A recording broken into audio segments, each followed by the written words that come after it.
लाहक हो सकते हैं, वो हमें बताइए। नॉर्मली एक सीधा सा कुलिया है कि हमारे पास 2 महीने के इंपोर्ट के रिजर्व्स होने चाहिए।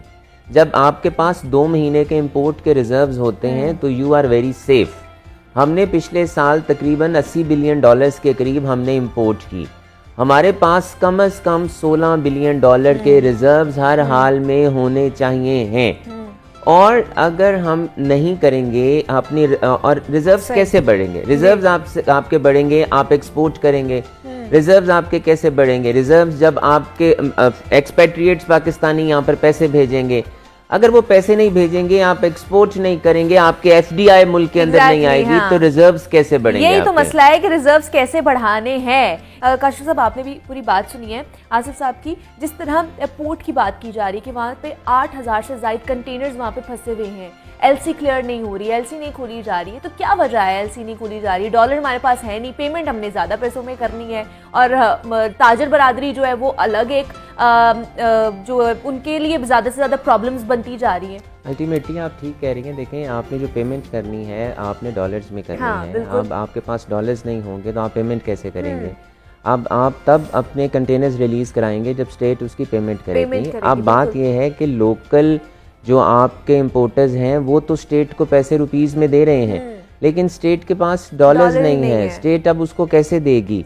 अब चूंकि स्टेट के पास वो रिलीज करने के लिए पेमेंट नहीं है तो वो कंटेनर्स आपके पोर्ट के ऊपर पड़े हैं। अब जब वो port demurrage, detention, overhead charges अलग पड़ रहे हैं। हमने ये बिल्कुल ठीक है, स्टेट ने एक जुबानी सा ऐलान किया है कि डिटेंशन और डैमरेजेस नहीं लिए जाएंगे, लेकिन जुबानी सा ऐलान है। अब उसको देखें, कानून वो इम्प्लीमेंट होता है जो राइटिंग में होता है। तो आप राइटिंग में उसको लिख कर दें। और शिपिंग लाइन के जो चार्जेस हैं वो कौन देगा? अब शिपिंग लाइन के चार्जेस डॉलर्स में हैं, हमारे इंपोर्टर्स ने वो पेमेंट डॉलर्स में करनी है। अब गवर्नमेंट ये कह रही है कि आप 180 दिन का क्रेडिट ले आए, 6 महीने का। मैं सवाल ये करता हूँ कि हमें तो 1 दिन का उधार नहीं मिलता, तो हमारा फॉरेन जो एक्सपोर्टर है वो हमें कैसे 6 महीने का उधार दे देगा? काशिफ साहब, ये हम पिछले 3 महीने से सुन रहे हैं कि एलसीज नहीं खुल रही हैं, तो हमारी इंडस्ट्रीज किस तरह चलेंगी? बहुत से प्रोडक्शन हाउसेस बंद हो चुके हैं। देखें, एक बात समझने वाली है कि एलसीज का ना खुलना एक अलग बात है, और कंटेनर्स का रिलीज ना होना एक अलग बात है। इस वक्त नई एलसी नहीं खुल रही, ओके, लेकिन जो कंटेनर्स पोर्ट के ऊपर पड़े हैं वो तो रिलीज होने चाहिए, जिसमें सब्जियां भी हैं, जिसमें दालें भी हैं, जिसमें आपके जो प्याज, लहसुन और अदरक की कीमतें इतनी ज्यादा हो गई हैं, आपका सप्लाई का शॉर्टेज आ गया है। अब मैं एक और बात यहाँ पर आपके प्रोग्राम के तवस्सुत से करूं कि हम अपने हमसाए ममालिक की चीजें वाया दुबई खरीद रहे हैं, तो हम direct in case of emergency हम डायरेक्ट क्यों नहीं खरीद लेते?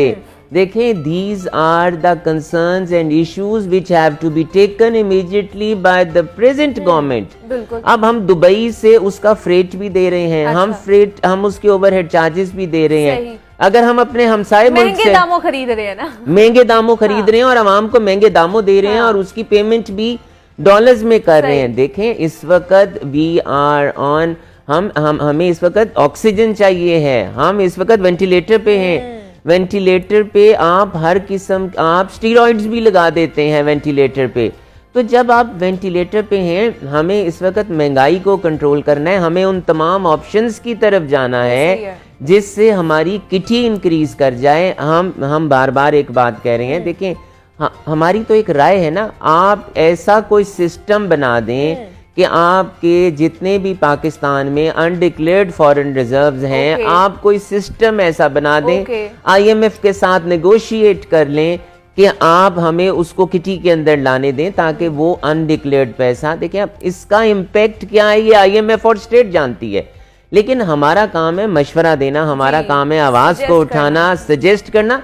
सजेशन में भी रॉन्ग, ये गलत भी हो सकती है।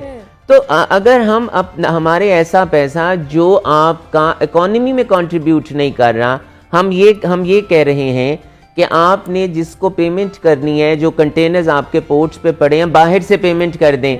अगर वो बाहर से पेमेंट कर देगा तो 6 महीने के बाद क्या होगा? 6 महीने की हम ट्रांजैक्शन को कैसे उसको फुलफिल करेंगे?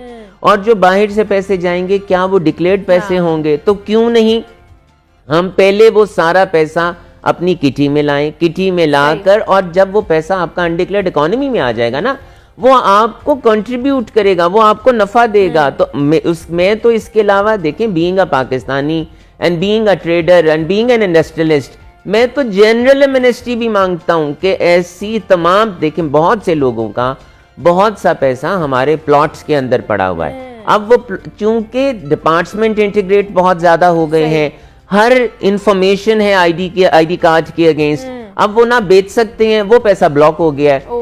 उस पैसे को इकोनॉमी के अंदर आना चाहिए। देखिए मेरा हक है एमनेस्टी की रिक्वेस्ट करना, मानना या ना मानना वो स्टेट का और आईएमएफ का काम है। We are giving the proposals.